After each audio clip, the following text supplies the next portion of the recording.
The interior of the Keltorian flagship stank of ozone and burning metal. Princess Irelina's delicate gills twitched as she stood, hands bound before her, in the vast arched chamber of the Syndicate's primary exchange deck. The walls around her glimmered with crystalline circuitry that pulsed faintly, giving the illusion that the ship itself was alive, breathing in tandem with the tense anticipation hanging in the air. She tried not to let her fear show, though her tail quivered slightly. The Keltorians had chosen to strip her of her royal garb and clad her in a simple metallic tunic, making her feel both exposed and diminished.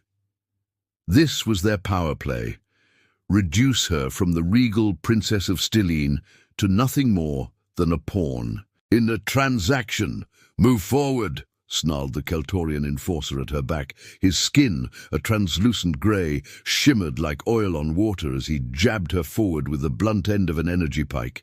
She stumbled but kept her footing. She was a Stylinian royal. She would not fall before these brigands. Ahead of her, the human delegation waited, grim-faced and armed. They were fewer in number than the Keltorians, but their stony expressions and bulky armor spoke volumes. At their center stood a man who, while not as large as the others, radiated an unsettling intensity. His face was lined from years of battle, and his eyes were a piercing blue that seemed to see straight through her. This was Sergeant Wilder, the human soldier she was to be handed over to. She had heard tales of human soldiers. They were fierce and unpredictable, some said, and utterly ruthless when dealing with alien captives. She had even heard rumors that humans devoured their enemies, their boundless appetites making them the most feared predators of the known reach. As Irelina walked toward Wilder, her heart pounded with the grim thought that she might soon become just another morsel to such a creature. The Keltorian captain, a towering figure draped in a holographic cape that shimmered with captured starlight, stepped forward to address the humans. "As agreed, the Stylinian royal is yours," he intoned, his voice a smooth blend of menace and diplomacy. "In return, we expect our operative back unharmed." Wilder nodded, gesturing to one of his men. The human prisoner was brought forth, his face battered but defiant, his movement stiff as he limped toward the Keltorian ranks. Irelina tried not to flinch as the human guards moved closer, their weapons humming faintly with charged energy. One placed a firm hand on her arm and pulled her roughly forward. She stumbled again, barely catching herself, and for a brief moment her gaze locked with Wilder's. His expression was unreadable, his eyes narrowing as he seemed to assess her. Then, without a word, he turned and strode back toward his ship. The exchange was over in seconds. The Keltorians escorted their prisoner away, while the humans pulled Irelina onto their craft. She barely had time to catch her breath before the airlock slammed shut, and the ship began to pull away from the Keltorian flagship. Her new surroundings were cold and utilitarian, the faint hum of the ship's engines, a constant reminder that she was now deep in human territory. She was led through narrow corridors, lined with exposed metal piping and glowing panels, her every step shadowed by human guards. Finally, they stopped in a dimly lit compartment. Wilder stood there, waiting for her. His arms were crossed, his expression as hard as it had been before. "So," he said at last, his voice low and gravelly, "the famous alien princess." Irelina's throat tightened. She straightened her posture, forcing herself to meet his gaze. "I am Princess Irelina of Styline. I demand that you treat me with the respect due to my station." He let out a dry chuckle. "You'll find we don't stand much on ceremony here, Your Highness. You're just cargo to me." He nodded to one of the guards. "Take her to a secure cell. I'll decide what to do with her later." Her fear deepened as she was led away. The humans had made their disdain for her clear. For all her training in diplomacy and grace, she felt utterly powerless, alone in a cell no bigger than a supply. In the closet, she folded her silver-blue hands in her lap and tried to calm her racing thoughts. What would these humans do with her? Would they interrogate her, torture her for information on her people's military secrets, or would they simply, she swallowed hard, consume her like the wild predators the stories claimed them to be? As the hum of the ship's engines droned on, Irelina resolved that she wouldn't go down without a fight. The Keltorians may have handed her over like a piece of meat, but she was still a princess. Whatever the humans had planned, she would meet it head-on. Days aboard the human vessel passed in a slow, tense rhythm. The human guards who occasionally checked on her never spoke more than a word or two, and the blank metal walls of her cell gave her nothing to focus on. She tried meditating in the Stylinian way, eyes closed, breathing steady, conjuring images of her homeworld's luminous crystal forests. But the steady thrum of the ship and the oppressive weight of her situation always brought her back to reality, her chance to leave. The confines of her cell came when one of the guards, a broad-shouldered man with a harsh face, unlocked the door and muttered, "Captain wants to talk to you. Don't give us trouble." She was escorted through the ship's narrow corridors until she was brought to what looked like a command center. Sergeant Wilder stood there, surrounded by flickering displays and maps of star systems. He glanced up as she entered, his expression as unreadable as ever. The room was smaller than she expected, cramped and functional, with none of the elegance or grandeur she was used to. "I'm told you know this region," Wilder said, skipping any pleasantries. "Your people have charted the fringes of Keltorian space for centuries." Irelina hesitated. It was true that the Stylinian Royal Archives held detailed star maps, far more accurate than anything the Keltorians, or humans for that matter, had managed. "What if I do?" she replied cautiously. "We need a safe route," Wilder said, stepping closer. His voice was steady but firm. "The Keltorian Syndicate is patrolling the main trade lanes. If we go head-on, we'll get blown out of the sky, and why should I help you?" Irelina folded her hands in front of her, masking her nervousness. "You took me from my captors, yes, but only because you had something to gain. I'm no ally of yours." "You want to go back to Styline, don't you?" Wilder countered. "We're the closest thing to a ride you're going to get." Her eyes narrowed. "You mean to use me, just as they did?" "I mean to survive," Wilder said bluntly. "If helping you gets us through Syndicate space in one piece, fine. But let's not pretend we're friends. You want your freedom? Earn it." Irelina stared at him for a long moment. The sergeant's face was as hard and unforgiving as the ship around them, but there was something behind his eyes, something that told her he wasn't lying. He wanted her help, not her blood. "At least, not yet. I'll need a star chart," she said at last, her voice steady. He nodded to one of the crew, who activated a holomap on the nearest console. As it flickered to life, Irelina stepped forward, scanning the swirling shapes of nebulae and the cold, glowing pinpricks of stars. She could see the familiar constellations of Styline's region, though the map was crude compared to what she knew.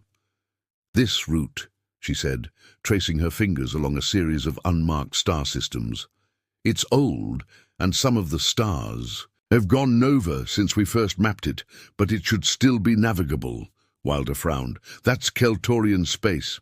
They don't patrol this far from their main hubs. It's risky, but it's your best chance." The sergeant studied the map, his jaw tight. "We'll take it." Over the next few days, Irelina was allowed out of her cell to help navigate. The first time she entered the bridge, the crew stared at her. She felt their eyes on her shimmering skin and her scaled tail, and though they said nothing, the weight of their suspicion was palpable. She avoided their gazes and focused on the star charts, guiding the ship along ancient paths through the fringes of Syndicate-controlled space. And Wilder spoke little at first. When he did speak, his questions were sharp and to the point. "How much further? When did your people last update this map? Are there any known hazards?"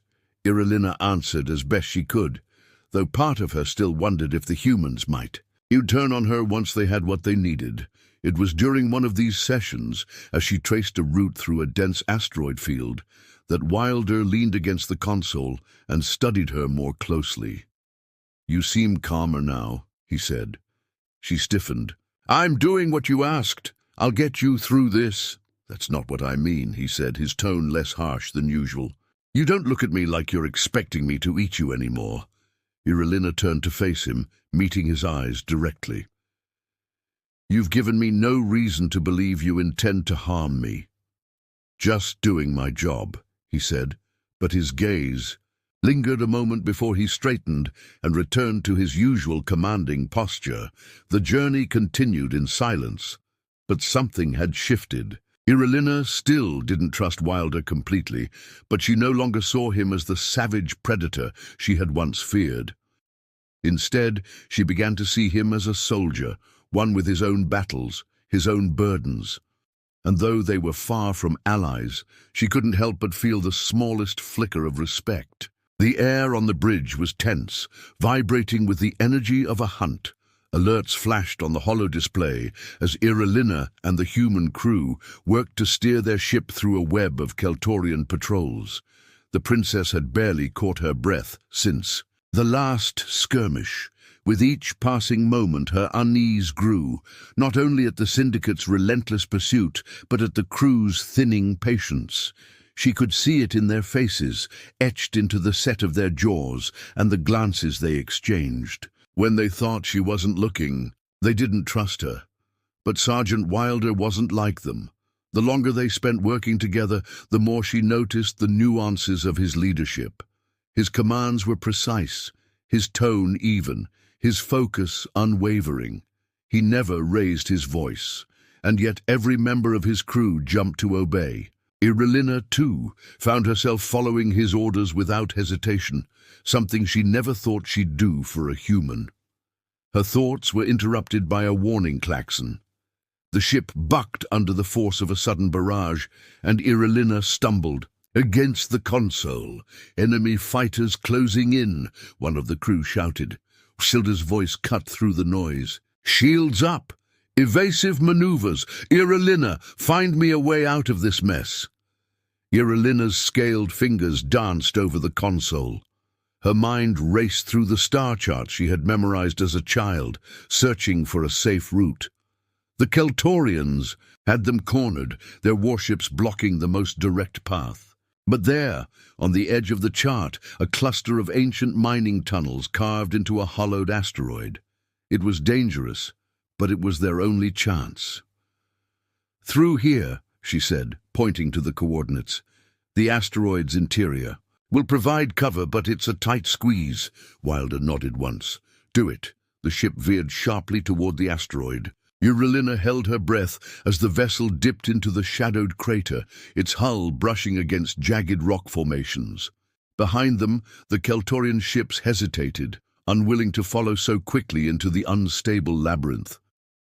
For a moment, the only sound was the hum of the engines and the faint creaking of the ship's frame as it navigated the asteroid's inner passages. Irelina exhaled, her fingers still trembling over the console. "Good call," Wilder said, his tone calm despite the chaos they had just escaped.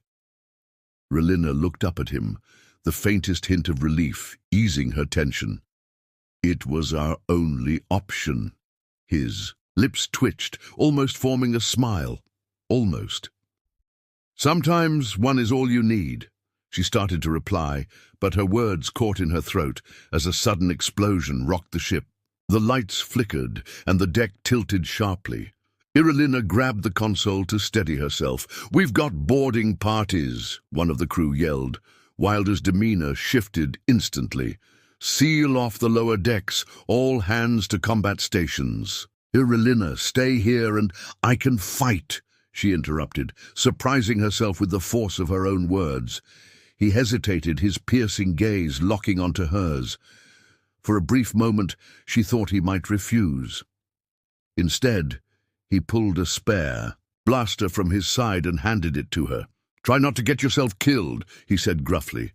Irelina followed him as he led a small squad down the corridor. The ship's emergency lights cast long, shifting shadows across the walls, and the sound of distant gunfire echoed through the halls. They reached an airlock that had been forced open, and Wilder signaled for them to take cover. The ensuing firefight was chaos. Irelina crouched behind a bulkhead, her heart pounding as she exchanged fire with syndicate soldiers. The blaster felt awkward in her hands, but she forced herself to focus, taking careful aim and firing. Her first shot missed, but her second struck a Keltorian enforcer in the shoulder, sending him staggering back. Through it all, Wilder was a constant presence, shouting orders and returning fire with deadly precision. His movements were fluid and controlled, and his voice never wavered. Irelina marveled at his calm under pressure. Even as she fought, she couldn't shake the question that had been growing in her mind. Why was he doing this? Why risk his life? To protect her, a Stellinian princess who had once been his enemy. As the last of the Keltorians fell and the crew secured the airlock, Wilder turned to her. His face was smeared with dirt and blood, and his breathing was heavy. Irelina stood, still clutching the blaster, her hands shaking. "You handled yourself well," he said, his voice low.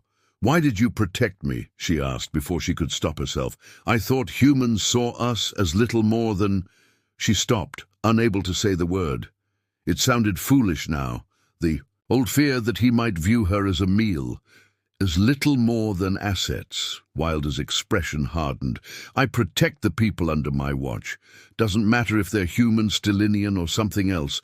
I've seen enough betrayal to know it's not about where you're from. It's about who you trust." Her brow furrowed. Betrayal. He glanced away, the first sign of hesitation she'd ever seen from him. "This crew. They're not the first ones I served with. My last unit turned on me, left me for dead when a mission went sideways. If the Keltorians hadn't grabbed me, I wouldn't be here now." Irelina felt a strange pang in her chest, pity perhaps, or understanding. "And yet you still fight." "Because if I don't, someone else ends up in the crossfire," he said simply. "That's all there is to it." For the first time since her capture, Irelina felt the smallest crack in the barrier she had built around herself. She still didn't fully trust him, but she was beginning to see that Sergeant Wilder wasn't the cold, unfeeling predator she had once feared. He was a soldier with his own wounds, his own reasons. And in this fragile alliance, that was enough. The ship emerged from the asteroid labyrinth, battered but intact, and set a course toward the distant border of Stelline's contested space.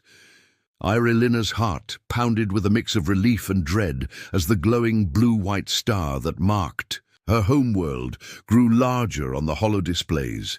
This was what she'd wanted from the moment she was taken, a chance to return, to rally her people, and to reclaim her throne. But as she stood on the bridge beside Wilder, an uneasy thought gnawed at her. What kind of kingdom would she be returning to? They reached the outer marker of the Stellinian defense grid, where fragments of her people's once mighty fleet floated in ruin. The sight hit her harder than she expected. The Syndicate's raids had been more devastating than she'd realized. A lump formed in her throat as she surveyed the wreckage of ships she had once known, ships commanded by loyal captains who had served her family for generations. Wilder's voice broke her reverie. "I'm picking up a faint signal on the comms. It's on Stellinian frequencies." Irelina hurried to the console, her fingers moving swiftly across the interface. The signal was weak, barely distinguishable from background noise, but unmistakably a message from her people. A deep male voice, steady and calm despite the static, came through the speakers. "This is Captain Lithar of the Eclipsed Honor. To any loyal Stellinians receiving this transmission, the Syndicate has seized the capital and the High Council is compromised. Loyalist forces have regrouped in the remnant belt. We await further orders." Irelina's breath caught. Lithar was one of her father's most trusted commanders, a steadfast ally even in the darkest times. If he was alive, there was hope. But his words confirmed her worst fears. The capital had fallen, and her once gilded court had betrayed her. "We'll have to make contact," she said, her voice stronger now. "The remnant belt is less than a day's journey. If I can reach Captain Lithar, we can plan a counter-attack." Wilder nodded, already plotting the new course. "Let's hope he's as loyal as you think he is." The journey to the remnant belt was uneventful, but the silence weighed heavy on Arelina. Memories of her palace, of the vast crystalline halls, and the glittering starlight gardens were now tainted by the knowledge that those who had sworn loyalty to her family had handed her over to the Syndicate. She couldn't help but wonder how many of her people had stood by in silence, letting the Syndicate tighten its grip on Stellene while she had been their prisoner. When they reached the coordinates, the eclipsed Honor loomed on the view screen. It was an older ship, built long before Irelina's time, but it had been painstakingly maintained by loyalists. Its hull gleamed faintly in the light of the nearby nebula, a symbol of defiance. As their ship docked, Irelina felt a nervous flutter in her chest. This would be her first step toward reclaiming her throne, or learning just how far her kingdom had fallen. Inside, Captain Lithar greeted her with a salute that seemed almost too formal. His lined face and silvered hair spoke of decades of service. "Princess Irelina," he said, bowing slightly. "It is a relief to see you alive." She offered a small nod. "Thank you, Captain, but we don't have time for formalities. Tell me, what is the state of our forces?" Lithar's expression darkened. "Fractured. Most of the High Council has pledged allegiance to the Syndicate. Only a handful of ships remain loyal, and our supplies are running low.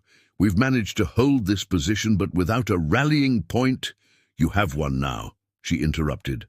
"I'm here." Lithar's eyes flickered with a mix of hope and hesitation. "If you intend to lead us, you must know that your name alone won't bring the Council back to your side. They've grown comfortable under Syndicate rule." "I'm not asking the Council to join me," Irelina said firmly. "I'm asking those who still believe in Stellene's sovereignty. The Syndicate has taken everything from us, our home, our dignity. If we can retake the capital, we can show the people that we haven't given up, that we can still stand free." Her words rang out across the room, echoing in the silence that followed. Lithar straightened, his hand clenched into a fist. "We'll follow you, Your Highness, but it won't be easy." "It never is," Irelina said, her voice steely. "But we have no choice." Over the next few hours, plans were set in motion. The Loyalist fleet, though small, was agile and well-coordinated. Irelina's knowledge of the Syndicate's patrol patterns, combined with Lithar's tactical expertise, gave them a chance, just enough of a chance, to retake the capital. Wilder watched all of this unfold from the sidelines. He spoke little, but his presence was steady, an anchor in the chaos. As the Loyalists prepared for the assault, he approached Irelina. "Looks like you're ready to fight your war," he said. "It's not just my war," she replied. "It's my people's." "Fair enough." He hesitated, then added, "You've got guts. Not every princess would walk back into the fire after what you've been through." She studied him for a moment. "And what about you, Sergeant? What will you do after this?" "I'll do what I've always done," he said. "Get out alive and keep fighting." A faint smile tugged at her lips. "That's a soldier's answer." "That's who I am," he said, his voice quiet but resolute. When the time came, the Loyalist fleet struck swiftly. The battle for the capital was fierce, but Irelina's presence rallied the scattered forces. Her voice over the comms, calm and commanding, inspired those who had thought the throne lost. Together, they overwhelmed the Syndicate's defenses and reclaimed the palace. Standing in the throne room once more, Irelina felt the weight of responsibility settle on her shoulders. The room was not as she remembered it. Its crystal walls were scorched, and the great starlight chandelier hung dark. But it was hers again, her people's, and as she looked out at the gathered Stylinians, she saw a flicker of hope in their eyes. Wilder lingered at the edge of the crowd, watching quietly. He hadn't needed to stay, but he had. Irelina met his gaze and offered a small nod. In that silent exchange, she knew they had both gained something from this unlikely alliance. Her kingdom was hers once more, not the shining utopia it had been, but a kingdom without chains. And though the road ahead would be long and fraught with challenges, Irelina was ready to walk it. She was not the same princess who had feared the humans' appetites. She was a queen, forged by trials, and she would rebuild.